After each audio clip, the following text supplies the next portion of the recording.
Good morning, good afternoon, wherever you're located. Thank you so much for joining today's webinar. We're definitely taking a different, more conversational approach to this than this being a presentation, which is I know what you expected when you signed up. This week, we're going to be talking to a few different users of Qumulo's technology about why they upgraded to Qumulo from legacy alternatives such as Isilon and NetApp, and really talk about the experience that these different users had moving off of those legacy solutions to the Qumulo software. I'm Molly Presley. I'll be moderating the conversation today. I'm responsible for the product marketing function here at Qumulo. And I am joined by 3 of Qumulo's current users, which I want to just take a brief moment to introduce. And then as we go in, we'll have each of them talk a little bit more detailed about what they're doing with Qumulo's technology. So first, coming from the video surveillance and security part of the world, we have Cory, who is responsible for the video surveillance environment for Calgary Police Services. And then kind of shifting over to the patient care side of the world, so thinking about how we're helping humanity and people survive, through a difficult year this year, but just kind of more in general on developing new research and capabilities for healthcare. We have Matt Fleister out of the Medical College of Wisconsin. And then lastly, shifting over to the geospatial side of the world, geospatial imaging, we have Ben Hayes, who is from Atlantic. So thank you all for joining, a nice group of technical users who manage pretty important and significant infrastructures. Thank you for joining. So as we jump into the first set of questions, what I'd like to do is just kind of go around the bend, and can you tell everyone a little bit more about what your company does? A little bit promotion of what your company does is always good, but also really what is the use case you use Qumulo for? Going into a little bit more of the technology details. And Cory, if you wouldn't mind, since you're lucky enough to be in the top left-hand corner of my slide, maybe you could start. Absolutely. Yeah, so as Molly mentioned, we run the CCTV system. We have a lot of cameras, and we use Qumulo to back and store all of the video data coming in from all of our different facilities.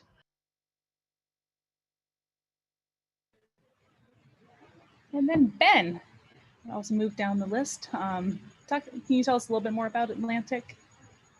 Yeah, absolutely, Molly. Okay, so Atlantic's a geospatial company. We deal with high resolution and large file format LiDAR and photogrammetric data, especially GPS data, and we have to do aerial triangulation.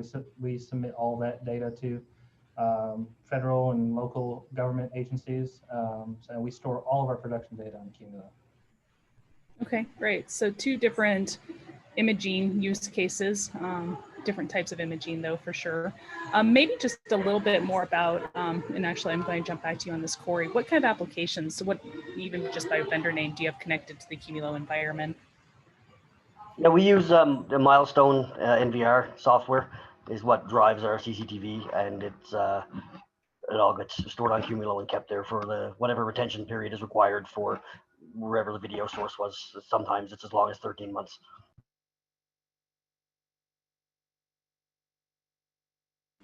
All right, and Ben, what kind of applications do you guys use? Are they homegrown, kind of off the shelf? What do you guys use in your environment? Really, that's a loaded question, because we have a mixture of homegrown and also sensor provided. So all of our data that we acquire is off of sensors, off of aircraft, and each one of those sensors has its own software to let us do aerial triangulation. But the bottom line is everything is algorithmic. It's very high process intensive, high IOPS intensive applications. Gotcha, great. And then Matt, not to leave you out of the conversation for too long, maybe tell us a little bit about the college and your application environment as well. Yeah, sure. Medical College of Wisconsin is a academic medical center in Wisconsin, aptly named. We're attached to a teaching hospital, so we train doctors here. We also do a lot of translational basic science research, which is bench to bedside, is what we like to call it. And I run high performance computing for the college. So we do a lot of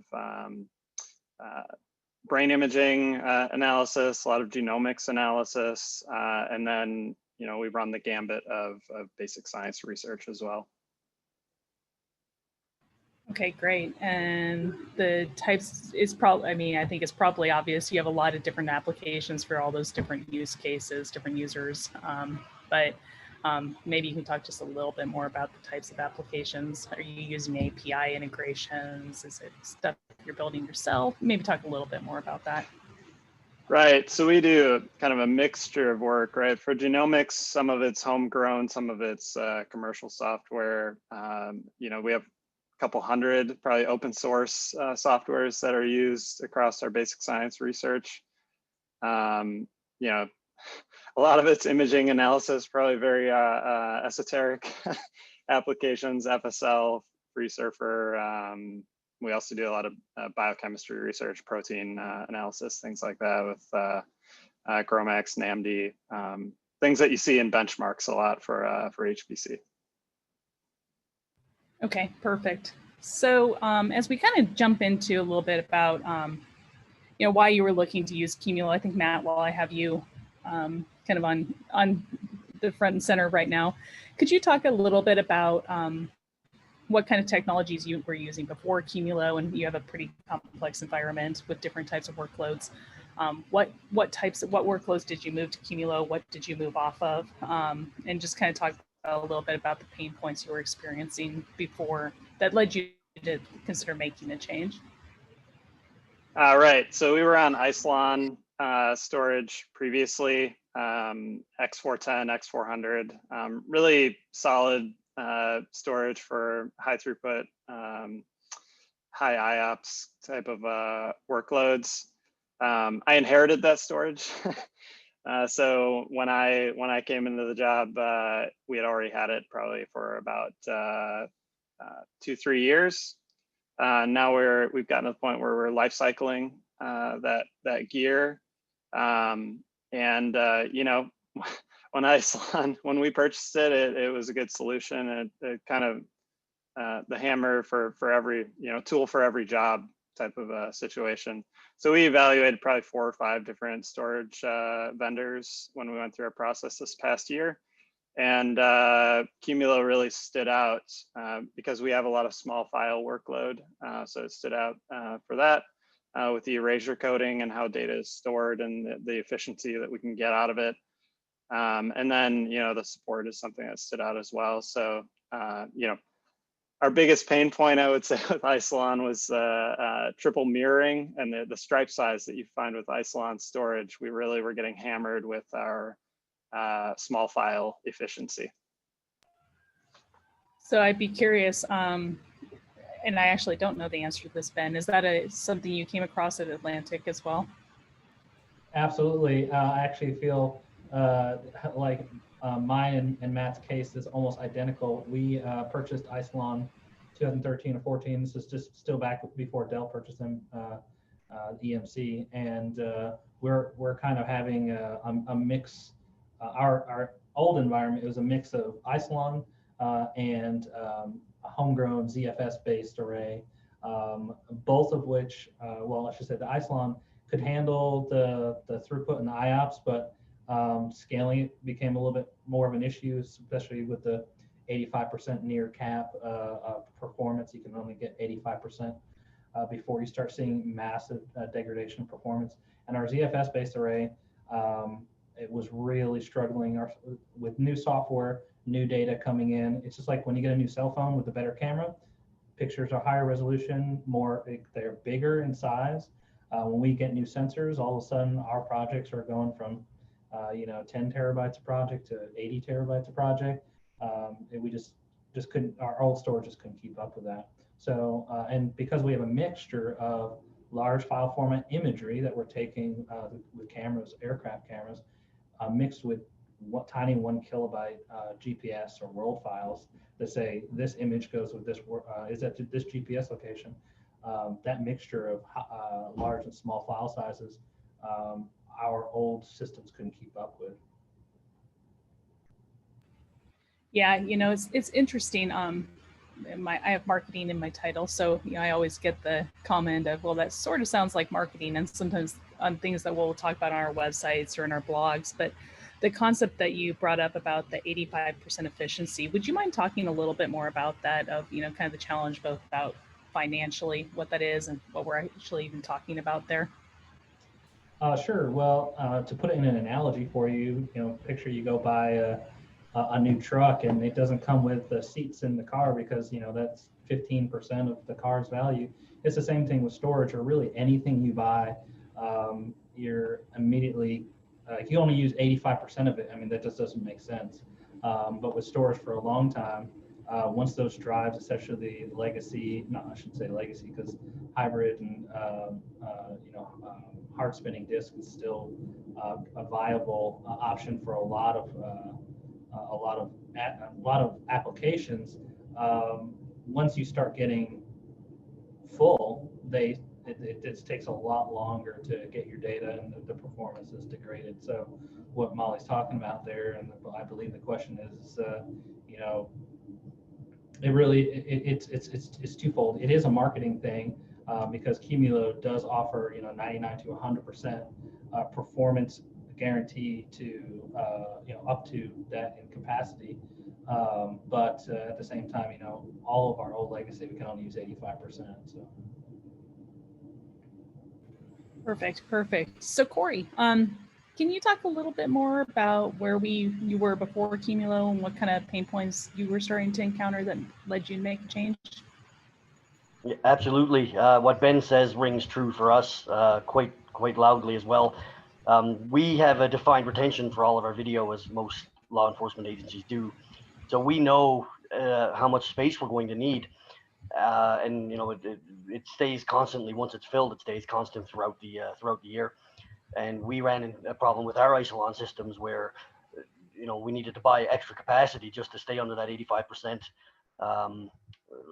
limit, the ceiling, and we exceeded it, and the performance of the system went to nothing. It was no longer able to keep up with the video ingest, and we started dropping frames and things. So that was a big reason to go away from them. And the other problem we had was lack of analytics at the time. We had no ability to see if we were going to run out. Like we had our predictions based on our video bandwidth, but it's variable, and we wanted to know whether or not we were going to run out before before we actually ran out. I guess we needed to trend and predict in advance if we needed to add more capacity based on increased activity in our facilities. So I know that one of the things that has changed a lot in your part of the world with use cases is your cameras, more cameras, higher resolution, keeping data longer. Have you been seeing the amount of data you're storing or the imagery that you're storing growing in a pretty breakneck type of speed, or how has that looked in your environment? Absolutely. So we've gone from full HD 1080 to 4K. We have 360-degree type stitched cameras. And yeah, the video quality has gone way up over the past few years. The number of cameras is always going up. So yeah, it's always a constant battle to make sure we have enough capacity on hand to meet the number of cameras they're adding in. Makes perfect sense. So that's a great background. You all moved from some alternative technologies. All of you had Isilon in the past. That is certainly a focus area of the types of reasons that we at Qumulo see people making the shift over to Qumulo. How have things scaled for you as you've moved different types of workloads? But I think there was a lot of discussion about both large files, small files, a wide variety of applications. Has that worked well? Have you run into any problems as you continue to add workloads onto Qumulo? Maybe just leave that open to any of you. Oh, well, I can start there. When we first purchased Qumulo, we purchased 10 nodes, so that put us about 800-ish, 880-ish terabytes. And with any scale-out solution, EMC Isilon being one of them, and the more nodes, you get more storage and you get more performance. So you can utilize all of those, all of the hardware in each node together, so you get more throughput, more IOPS. And the same rings true with Qumulo. We have now upgraded to adding an additional 2 nodes over the last year, and we're looking to expand even more into the future, especially as Qumulo releases new hardware products that I can get the same storage, the same performance for less of a footprint and less power consumption, because let's not forget the storage takes a huge toll on our power bill as well. So being able to add more nodes and get more performance is a big plus on any scale out NAS or scale out solution, including Qumulo. Yeah, I'd like to add to that. For us, the scale out was really important as well, because as we add more cameras, the video ingest capability, the write capability needs to increase. And before Isilon and other systems we've dealt with, non-scale out systems specifically, we would run into controller bottlenecks on stands and things like that. But one of the big things for us was the single namespace file system. Just being able to have a big bucket to throw all our video data in is it's hard to appreciate how easy it is to manage and maintain. On things like NetApps, we've had to deal with moving around LUNs and disks and whatever NetApp calls those things, but constantly moving data and making sure that we didn't fill up file systems. We don't have a lot of human resources. We don't have dedicated storage people that can stare at a storage system all day. So having the big bucket to put our data in has been a huge win for us. Yeah, that makes sense. I'm curious to ask about the upgrade process, but I'm going to hold that for a little bit because I think that some of you may have actually been through that at this point. But Matt, do you have any other comments just kind of in this area? Yeah, I was just going to say I agree with what Cory and Ben said. I mean, we just went through this process because we're more of a new customer, so we just completed probably about half a billion files in 700 terabytes transfer just recently.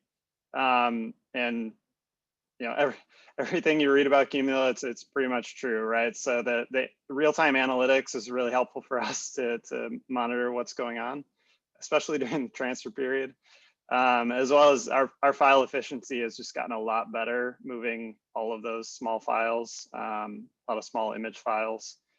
So the experience has been good in that sense. So why did you initially pick Qumulo? I mean, it's great now that you all have been deployed. Some of you are very new, like Matt. Some of you have been deployed for a couple of years now. But thinking back to when you made that initial decision, what were the first, like the top 2 or 3 things that made you pick us as you went out and did RFPs or looked at the alternatives? Well, I suppose I can start there. We do what we normally do. We go out and we do our research and we get our quotes from different vendors, you know, IBM, Dell, Western Digital, Qumulo was one of them. And it actually, one of the major things that we knew and liked the EMC Isilon methodology of the scale out NAS solution. So we knew we wanted to go in that direction instead of a filer on top of a block system. So that kind of narrowed down what we were looking into, and then it came down to a few things. But ultimately, the decision for us, the giant weight on the scale was the support. We were having, up to that point, a lot of problems getting support with our EMC system because we purchased it pre-Dell, and the way when they bought it, I'm not going to talk about the competitor or anything like that, but ultimately there was a lot of issues. So that's where I was looking the most, as you know, who is going to give me the best support? Because you know, when you're running these enterprise type systems, you expect them to work all the time, but at the same time, you have to be realistic. There could be issues, and when there are issues, to shut down production or shut down anything in that environment is extremely costly. Like for us, we can probably buy an entire another system for the same price it would cost us to shut down for 24 hours. So that was a huge factor for us.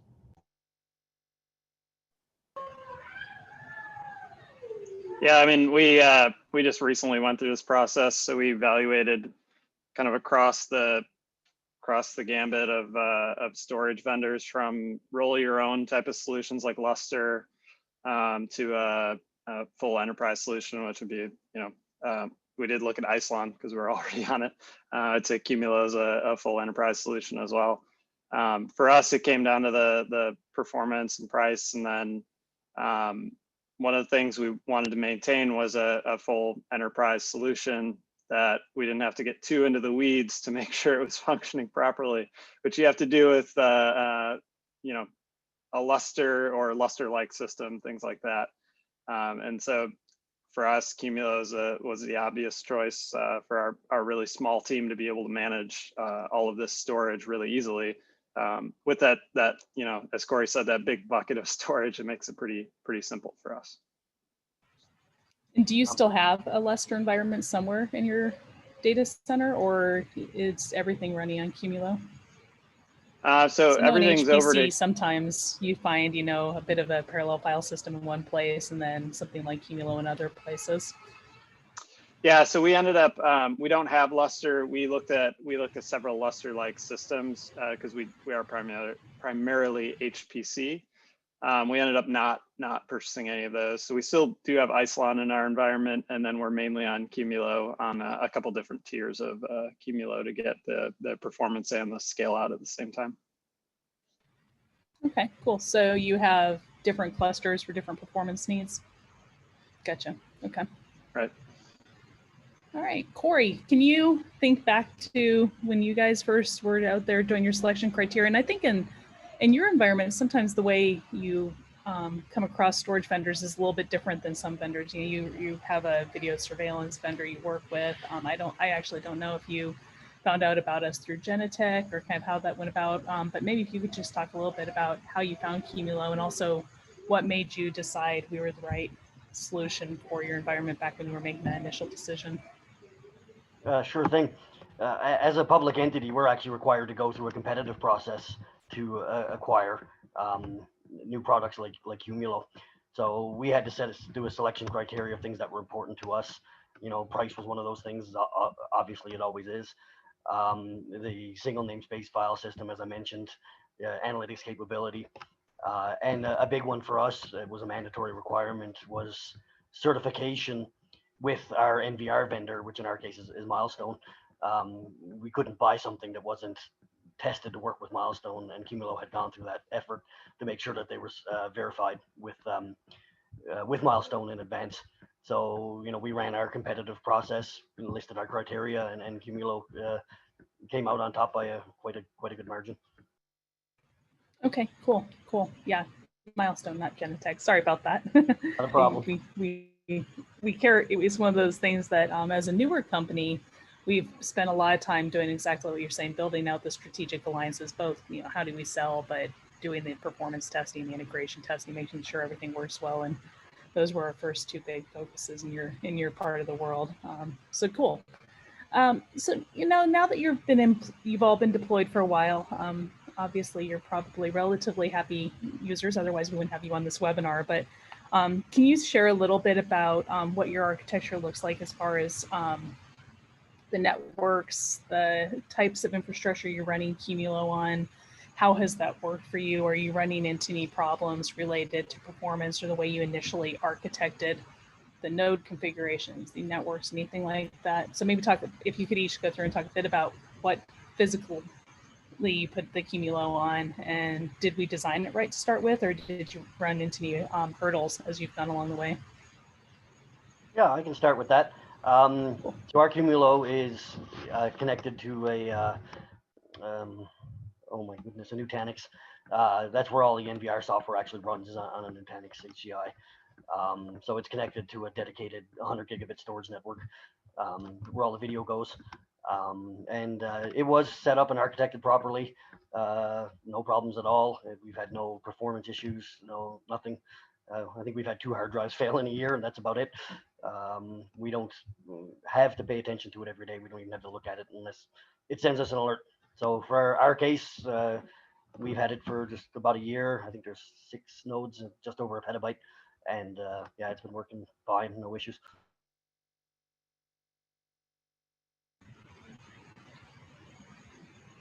Ben, can you talk a little bit about your kind of configurations around the Qumulo environment? And you've been deployed for a while. Did we build it out and architect it as we needed to, or we had to make changes now that you've been in place for a little while?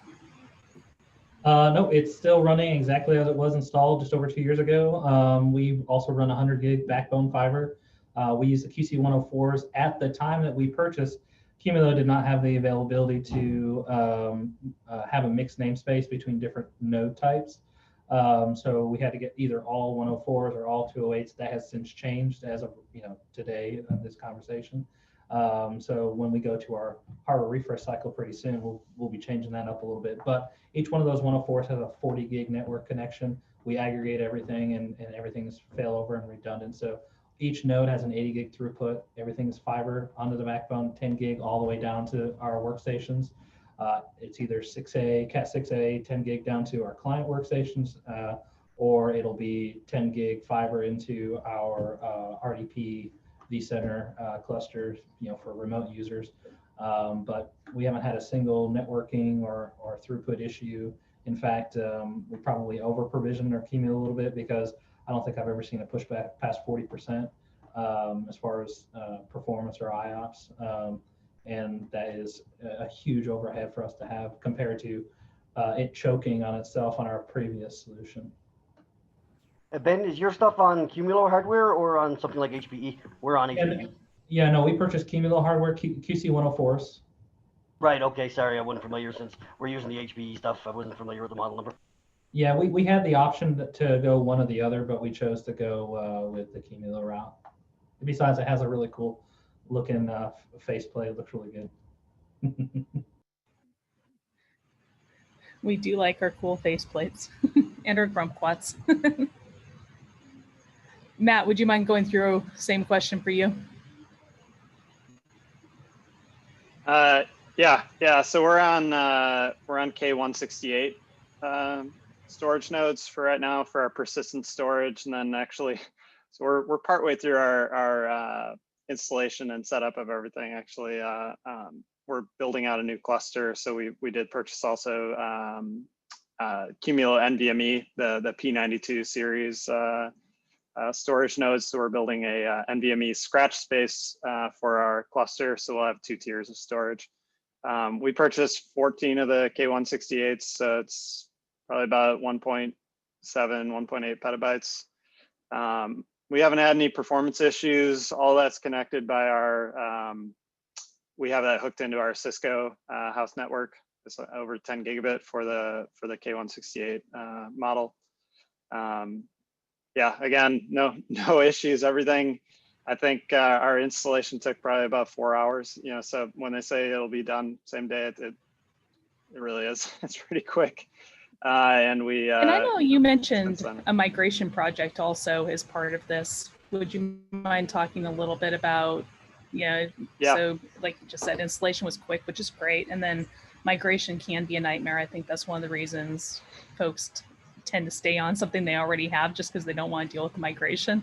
But if you wouldn't mind talking a little bit about that, that'd be awesome.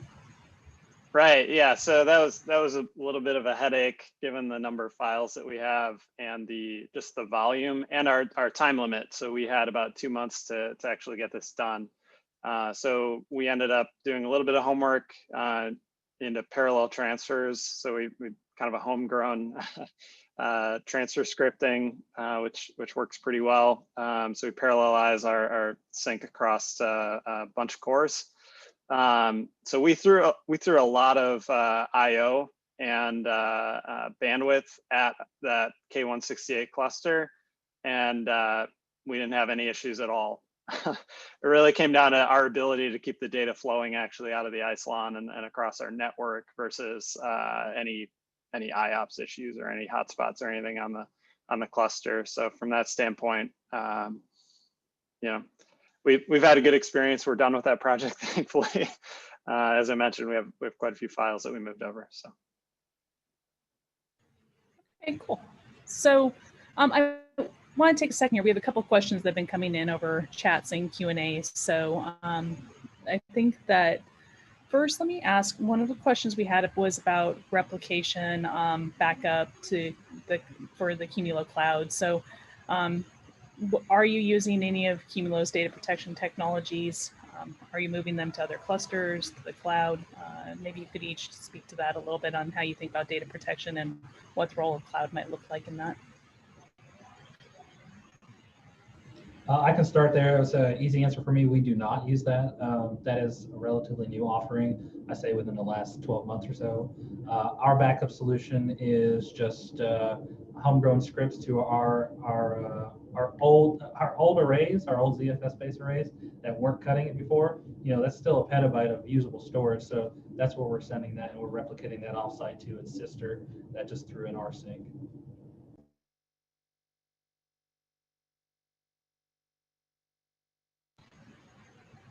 How about on your side, Cory? Are you using data protection functionalities within Qumulo? Do you do something upstream? Is there? We're not using any component? today. Again, it was, as Ben mentioned, a fairly new option. And for us, use the cloud would mean a massive internet connection and bill to move the constantly changing video data up there. So we don't today. We use LTO8 and just back it up using tape is how we just make sure it's protected. Okay. And Matt, what about on your side? Right, so we do make use of Qumulo's snapshot infrastructure quite a bit to get a little bit of protection there. And then we're not using the cloud backup functionality, but that was something we're looking to do in the spring. So we're quite happy about that functionality being added. And then otherwise we're using kind of in-house backup. Okay, got it. And then there was another question here that it was asking about encryption and Qumulo's new encryption at rest. I suspect that you may not be using it yet because it requires using a new cluster. But let me first ask, have any of you deployed encryption at rest in your clusters for Qumulo yet? No, and it's for the exact reason you just said. We basically would have to have a brand new cluster, set that at the get-go, and then transfer all the data. Okay. So for whoever is out there thinking about encryption and asking about, we did recently, just in our most recent release, come out with at-rest encryption. Previous to that, if you needed encryption in a Qumulo system, we were dependent on the hardware-based encryption built into the HPE technologies. So HPE is a great partner for a variety of reasons. They have global scale, they have a great sales force, great support team, great hardware, and we, for a long time, were dependent on that hardware to provide our encryption for the data sitting within the Qumulo software. Now that Qumulo software encryption exists, we can encrypt no matter what data platform you're on. So whether you're running on all NVMe, you're on Qumulo hardware, HPE hardware. If it's in the cloud, we actually take advantage of the cloud encryption to do the encryption. But that's for new clusters that are being deployed. All data will be encrypted on those clusters moving forward. For those that are deployed today, it would require a migration to be able to take advantage of that. So that's why you probably aren't seeing these panelists having experience with it just yet. Another question that came up, I'm going to just read this one verbatim. So why not use one of the public clouds for your storage needs, especially since Qumulo partners with public cloud vendors? So when you think about your decision to go on-prem in hardware versus using what you're running on today, I'd love it if each of you would speak to that. It's a great question. Sure, I can go up front. There are two reasons for us: is cost and technical reasons. I mean, to store, like I said, we're storing just over a petabyte today, and we've got another petabyte of Qumulo on the way, actually. I mean, an S3 bill with Amazon would be somewhere around $25,000 a month, and that's just resting data charges. That's not counting ingress, egress charges, get put requests, and all those kind of things. Well, it doesn't take long to figure out if you do the math. You know, $25,000 a month in even a year or so, you've paid for, you know, the storage on-prem maybe a year, just overall, depending. So for us, I mean, cost is a big one. And technically, you know, reliability, we have to store this video. We can't lose it. We've all heard in the news, you know, losing video. So relying on internet connections and things like that was just not an option for us. Having local, fast, redundant storage is. And thirdly, the cloud, you know, the cloud doesn't protect your data as well as, you know, they make it resilient, you know, against outages, but it's not protected. Still needs to be backed up and things like that. and that gets very difficult to do at the petabyte scale in the cloud, at least in our experience. Yeah, I have the exact same sentiments as Cory. You know, once you tip that petabyte range of storage, a private cloud is just much more cost effective, especially since, you know, that's like he was saying, I think when we priced it out, AWS and Azure at the time, you know, I think it was like 40 something $1,000. And then that's just the estimated because that's not the egress and ingress like he was mentioning. And on top of that, if we were to put all that in the cloud, we would need to put our processing machines in the cloud as well. And with our high compute machines that are some between 256 gigs and plus of memory, and you know, multiple processors, those things are not cheap in the cloud. So for us, it was 100% cost affected. Now we have been in talks with Qumulo recently when they started doing the cloud offerings to put a cloud cluster in play and do basic replication. So just have another offsite backup for us. But that wouldn't be our entire petabyte. That would be a subset of the data of important data. Well, we say important, but a subset of data that is necessary for us to archive for a certain amount of time.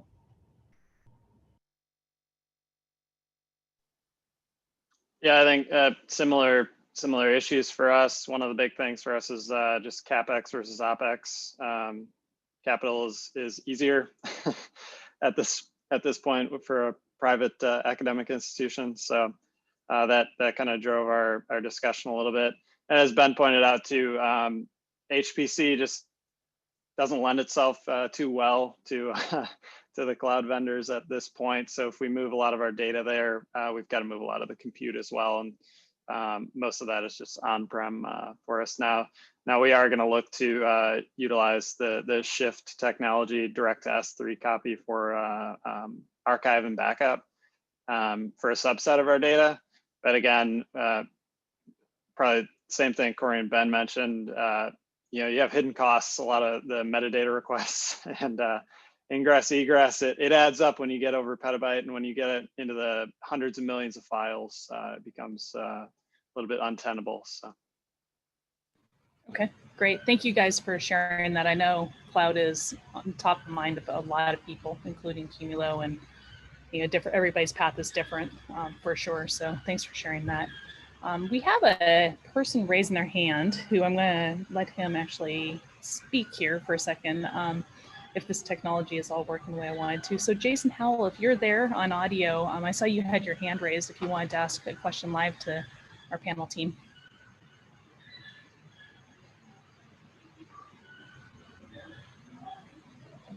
Let's see here. If you're there, Jason, it looks like you need to unmute, but if not, we can also go ahead and you can just type in your question as well. Okay, so let's keep moving. So now that you've all deployed Qumulo for a while, can you talk a little bit about the experience? What has maybe been unexpectedly good, unexpectedly bad, a surprise? Maybe Ben, if you could start there and just talk a little bit about your experience now that you've been deployed. Have we, met expectations? Was there anything that surprised you about the deployment beyond what you initially purchased us for?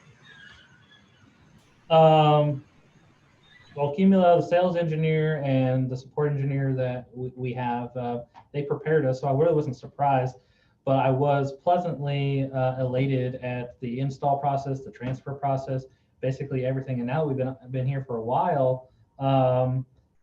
Cory mentioned this earlier. We don't have a dedicated staff of storage administrators here. It's basically a couple people that just manage all IT infrastructure here. So having one-stop shop open up, I can see all of our real-time analytics at a glance. If there's any problems, I'm immediately notified from Qumulo because we have the service contract. So it's basically been set it and forget it for the past couple of years. So that's been fantastic. And if we do run into problems, support has been fantastic. First rate and very easily accessible, unlike other vendors that I still deal with on a day-to-day basis.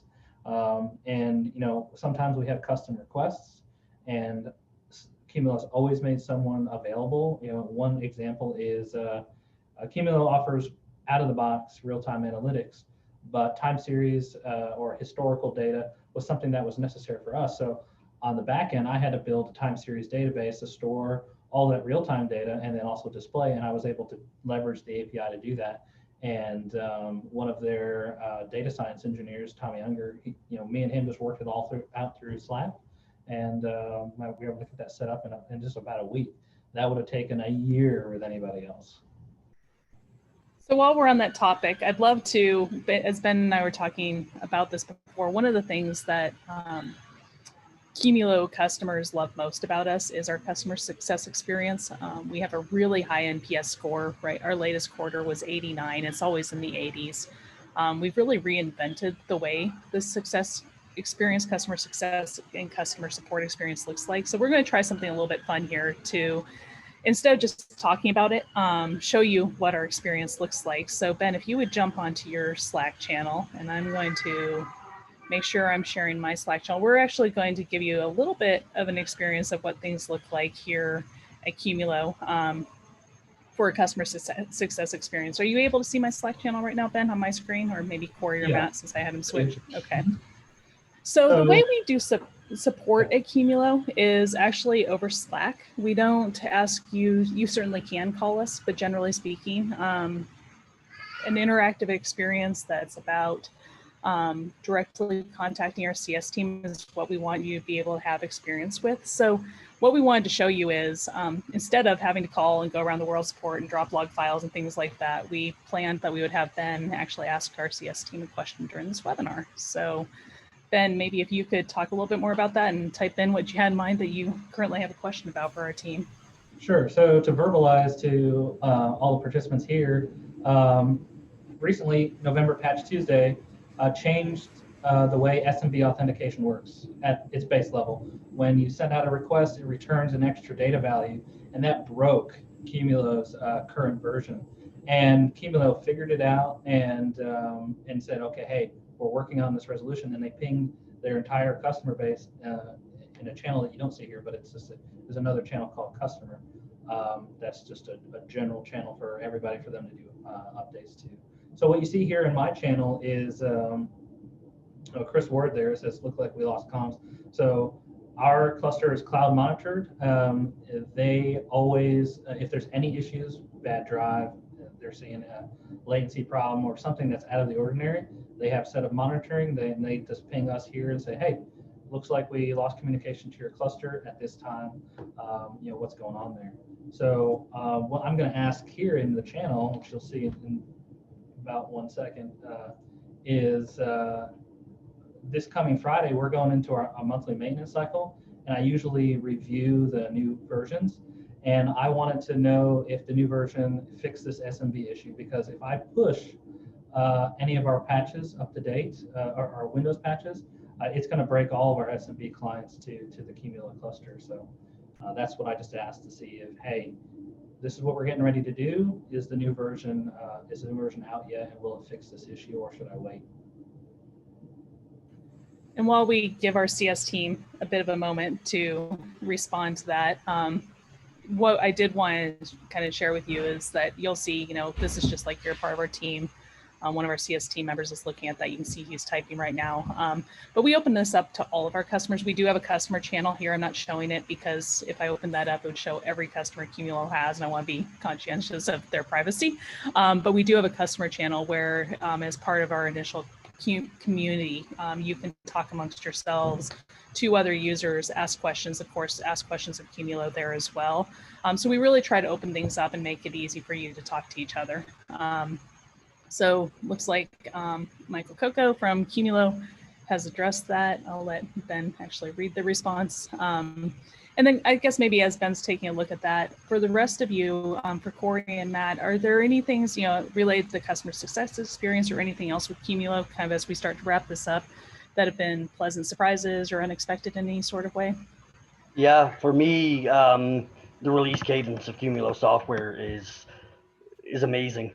The issue we see on our screen here that Ben was talking about, Qumulo was able to iterate and fix that in I think it was a couple of days. but you know, seeing on the Slack channel the features and releases that Qumulo do, it was quite a surprise to me. We're used to less than quarterly releases with most of our storage vendors. So yeah, pleasant surprise. Not only less than quarterly, but the communication just didn't exist. Like, You're absolutely right, Ben. We wouldn't even know unless we yeah, went. it would be reactive. It's like, hey, I have a problem, and they'd be like, oh yeah, we know about that. Here's our bug article about that, and then we'd have to roll back or do something ridiculous. Absolutely agree. Yeah, kind of same for me. I mean, we used to have to schedule our upgrades for our Isilon with the tech, actually.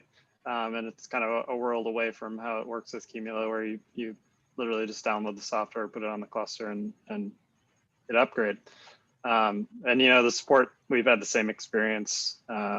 Post something, get pretty prompt to reply. So that's kind of our experience with Qumulo. Is you get what they've advertised, you get what you pay for, and that's what you want with storage. And the Slack channel also, as they're demonstrating, it's great. Had a hard drive fail and a message shows up on my Slack and on my phone. You know, I don't have to go throwing through emails or look at voicemails. You know, on my desk phone, I don't use a desk phone anymore. So yeah, having the text-based communication for support has been great. Great. All right, so as we tie things up, I know we're kind of hitting closer to the top of the hour. We've had some questions typed in. If anyone else has any questions, feel free to raise your hand and I can unmute you. You can type them in. But panelists, thank you so much for jumping on. I know everyone has a bit of fatigue with sitting in front of webinars. I hope for those of you joined as attendees, this was an interactive and fun way to learn a little bit more about Qumulo. So let's just hang on tight here. And as I'm leaving the Slack channel open because you can continue to watch Ben and Will talk about what they're going to be doing this Friday, which is actually kind of fun. But as we tie things up, thank you so much, everyone, for joining. Have a great week. And if you have any questions, please reach out to Qumulo directly. And we're always happy to go more deeply into any of these topics. Thank you so much.